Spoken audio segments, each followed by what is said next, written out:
Hey there, ready for a deep dive into something pretty profound. Always. Awesome. Today, we're going to be exploring the Church-Turing thesis. Okay.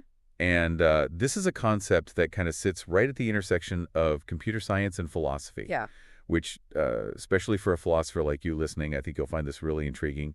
We've got excerpts from the Stanford Encyclopedia of Philosophy on this one. Great. So buckle up. It's really amazing how this thesis connects like the really detailed parts of computation with these huge philosophical questions about the limits of like what we can know. Right. It's like a bridge between calculating something and then like pondering the nature of truth itself. I love that. Okay, so let's start with this idea of effective methods. Okay. Imagine a procedure, like a step-by-step process, Yeah. that anyone could follow to reach a solution without needing some sort of brilliant flash of insight. Mm-hmm. That's the basic idea, right? Right. The Stanford Encyclopedia points out, though, that just saying no insight or ingenuity isn't very precise. Right. Especially for a philosopher, the challenge is how to define this idea of a purely mechanical method rigorously. Yeah, it makes me think of those philosophical thought experiments where you try to come up with a foolproof system for making ethical decisions. Yeah, Can you really create a set of rules that always leads to the right choice without needing any moral intuition? that's a great analogy, and it really highlights the problem that both Alonzo Church and Alan Turing were wrestling with back in 1936. What's remarkable is that they each came up with formal, rigorous definitions of effective method, and those definitions turned out to be equivalent, Wow. even though they used completely different approaches. So two brilliant minds tackle the same problem from different angles and end up at the same place. Exactly. That's got to be a good sign they were onto something big. Yeah. Tell me more about their approaches. So Church dove deep into the world of mathematical logic. He was using a system called lambda calculus. But Turing, he took a different route, one that might be a bit easier to grasp, at least on the surface. He envisioned a theoretical machine, now known as the Turing machine. The Turing machine. I've got to admit, even for someone who's not a computer scientist, that name definitely rings a bell. It's a powerful concept. Imagine a chef following a recipe. They have ingredients, tools, and a set of instructions. A Turing machine is kind of like that. Okay. It works with symbols and rules, but instead of creating a delicious dish, it turns out computations. So how does this theoretical machine connect to what a human can actually compute? That's where it gets really interesting, especially from a philosophical perspective. Turing analyzed how we as humans perform calculations. Hmm. Whether we're using paper and pencil or just thinking things through in our heads, he argues that we're essentially manipulating symbols and following rules just like a Turing machine. So is he saying that anything a human can calculate a Turing machine could do too? Yeah, That seems like a pretty radical claim. that's the essence of the Church-Turing thesis. It's the idea that any problem solvable by an effective method, one we can do step by step, without any special insight, can also be solved by a Turing machine. Wow. Okay, so if that's true, what does it mean for the limits of what computers can do? If the Church-Turing thesis holds, it means there's a fundamental limit on what any computer, no matter how powerful, can achieve. Mm-hmm. It can't solve problems that are beyond the reach of a Turing machine.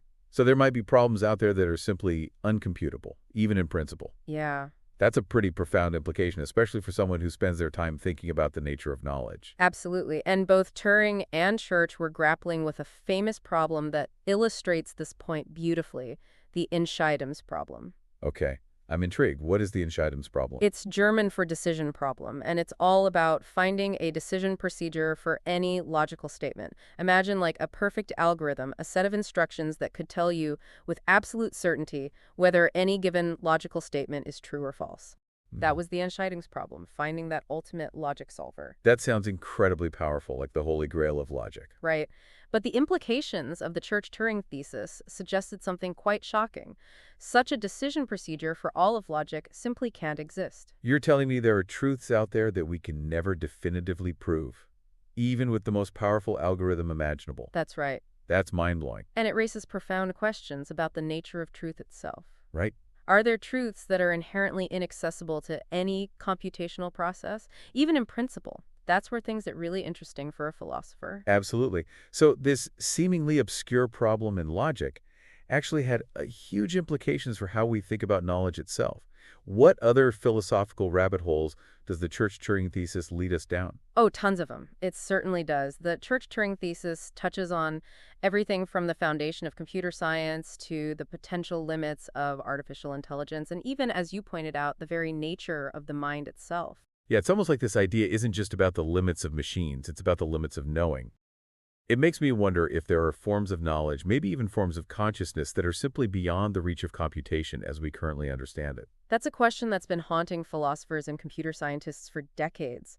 Could there be something more to the mind, something that can't be captured by a Turing machine? Turing's own analysis of human computation gets to the heart of this. Right, he was trying to break down the act of thinking itself into steps a machine could, at least in theory, simulate. But could there be aspects of human thought that simply can't be captured that way? Exactly. Turing focused on what's observable in human computation, the symbols we manipulate, the rules we follow. But what about things like intuition, insight, or the feeling of understanding? Can those be reduced to a set of mechanical rules? Right, it's like asking if there's a secret ingredient in consciousness, something that goes beyond the recipe a Turing machine could follow. It's a fascinating question, and it's important to remember that Turing wasn't working in a vacuum. Even before him, there were people fascinated by the idea of logic machines, devices that could mechanically solve logical problems. So the idea of mechanizing reasoning had been brewing for a while. Oh yeah, thinkers like William Stanley Jevons and Charles Sanders Peirce were actually building logic machines, trying to make reasoning as concrete and mechanical as possible. Peirce even anticipated the concept of a decision procedure, imagining a machine that could determine the truth or falsity of any logical statement. It's as if he was setting the stage for Turing's work without even realizing it. That's fascinating. It's amazing how these intellectual threads weave together across time. But it still feels like there's this lingering question. Could there be something more, something that could surpass even the mighty Turing machine? Well, that's the question that keeps this whole field alive. Let's delve into some of those challenges to the Church-Turing thesis. There are these fascinating thought experiments about accelerating Turing machines. What if we could make them work faster and faster, like with each step? Could they leapfrog over the limitations of standard Turing computation? It's like pushing a Turing machine into computational overdrive. But wouldn't it still be bound by the same step-by-step logic, even at infinite speed? That's the debate. Some argue that even with infinite acceleration, it wouldn't be able to compute anything fundamentally new. Others suggest that the very notion of infinite speed opens up possibilities beyond our current understanding. Okay, so maybe speed isn't the answer. What about other approaches? Well, there's the idea of relativistic computers, a mind-boggling concept where we'd harness the effects of Einstein's theory of relativity to perform computations. Imagine using space-time itself as a computational resource. Whoa, that sounds like something straight out of science fiction. But I can see how a philosopher would be intrigued. We're talking about the very fabric of reality being used for computation. And some theoretical models suggest that such relativistic computers could, in principle, solve problems that are uncomputable for a standard Turing machine. Of course, building such a device is way beyond our current capabilities. So we've got speed, we've got relativity. Are there any other contenders in this challenge to the Church-Turing thesis? One of the most profound challenges from a philosophical standpoint comes from considering the human mind itself. There's an argument that the mind is not static, that it's constantly developing and evolving in ways that might transcend the limitations of a Turing machine. So it's not just about what we can compute now, but about the potential for the mind to evolve, to develop new computational capacities that we can't even fathom yet. Exactly. And one of the most thought-provoking voices in this debate was Kurt Gödel, the legendary logician. He was skeptical that Turing's analysis of human computation captured the full richness of the mind. He argued that the mind is not bound by the same kind of strict finiteness that a Turing machine is. So Gödel is essentially saying that there's something about the nature of consciousness, something about its potential for growth and development that Turing machines might be missing. Precisely. And this raises the question, could there be future forms of computation that go beyond what Turing envisioned, forms that tap into this evolving nature of consciousness? It's a question that continues to fascinate and perplex those who grapple with the Church-Turing thesis. It's a bit unsettling, isn't it, this idea that there might be entire realms of computational possibility, maybe even forms of thought and understanding that are simply beyond the reach of anything a Turing machine could do. It certainly challenges our assumptions about the nature of computation and the limits of knowledge. But even within the framework of the Church-Turing thesis, there's still room for incredible richness and complexity. I'm curious to explore that further.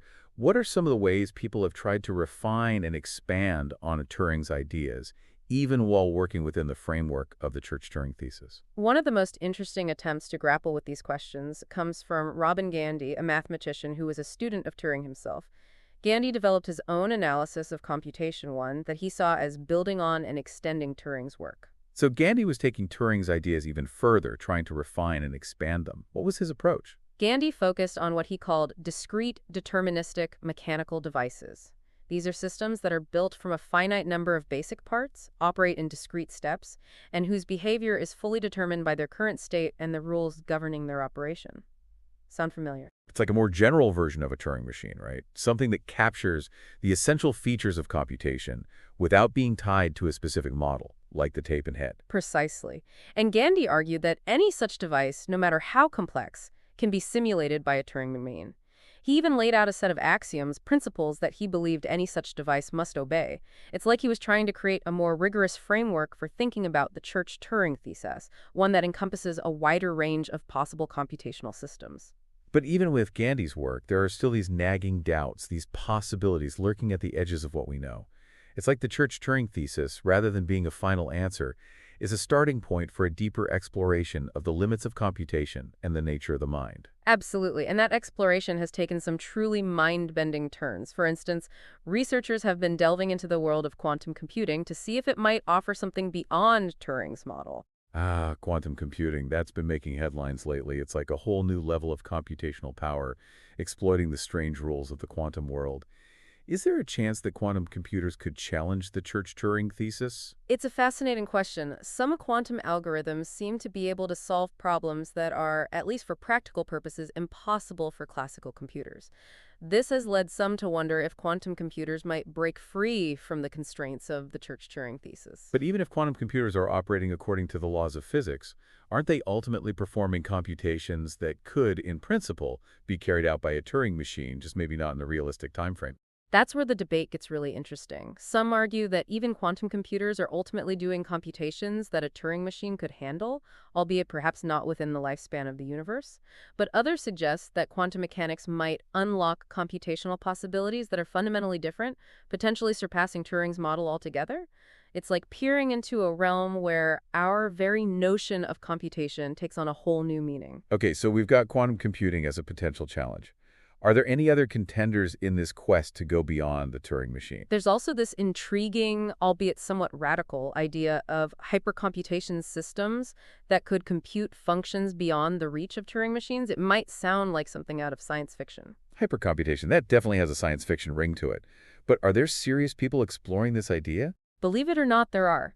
Researchers are exploring theoretical models of hypercomputation, drawing on ideas from physics, mathematics, and even philosophy. One approach involves imagining systems that could perform an infinite number of operations in a finite amount of time. Hold on, infinite operations in a finite amount of time. How is that even conceivable? It's a theoretical possibility based on the idea of accelerating processes or tapping into certain mathematical structures. Whether or not such systems could exist in the real world is another matter entirely. It pushes the boundaries of what we even mean by computation. So we've got quantum computing, hypercomputation. It seems like the Church-Turing thesis, far from being a settled matter, is actually a springboard for all sorts of new ideas and challenges. That's the beauty of it. It's a thesis that continues to spark debate, push the boundaries of our understanding, and challenge us to think deeply about the nature of computation, the limits of knowledge, and the potential of the human mind. Okay, so we've kind of journeyed through this landscape of Turing machines and uncomputable problems and even the mind-bending possibilities of quantum and hypercomputation.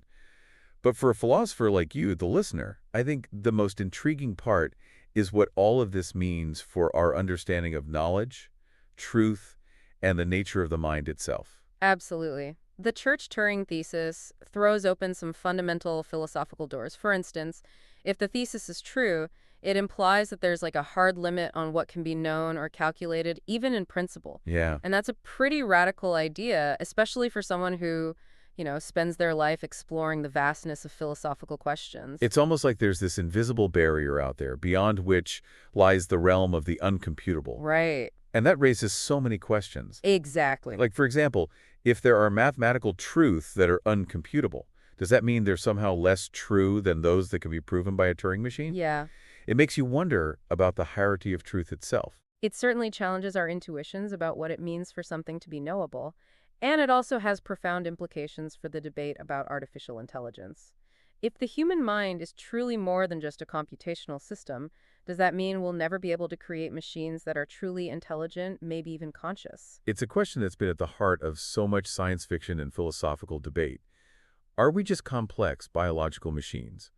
Or is there something fundamentally different about human consciousness? And the Church-Turing thesis adds another layer to that debate. If there are forms of knowledge or forms of thought that are inherently uncomputable, what does that tell us about the nature of the human mind? It makes you wonder if those aspects of consciousness that seem most mysterious and elusive, things like intuition, creativity, or the feeling of understanding, might somehow be connected to this realm of the uncomputable. Could it be that those are the very things that set us apart from any machine, no matter how sophisticated? It's a tantalizing possibility, one that pushes us to reconsider our assumptions about both the power and the limitations of computation. But there's another philosophical puzzle lurking here, one that might keep our listener up at night. Can the Church-Turing thesis even be definitively proven or disproven? It seems to occupy this strange middle ground between a mathematical theorem and a philosophical principle. That's a great point. It's not like we can just crank through some equations and declare it definitively true or false. It feels like it hinges on these deeper philosophical assumptions about the nature of computation and knowledge. You've hit the nail on the head. Turing himself argued that any proof of the Church-Turing thesis would ultimately have to rely on our intuitions about what we mean by effective method or computation. Right. It's not like proving a theorem in geometry where you start with axioms and derive consequences. It's more about building a convincing case. So it's not just about mathematical rigor, it's about philosophical persuasion. And the case for the Church-Turing thesis rests on this fascinating blend of empirical evidence, theoretical arguments, and philosophical intuition. Precisely. And I think that's what makes it so compelling, especially for a philosopher. It's a thesis that invites us to reflect deeply on the nature of computation, the limits of our knowledge, and the very essence of what it means to be human. Absolutely. So to our philosopher listener, we'll leave you with this final thought. The Church-Turing thesis, more than just a technical idea, is a philosophical provocation, a springboard for exploring some of the deepest questions about the nature of reality, knowledge, and the mind. It's a journey that might not have a final destination, but it's a journey worth taking.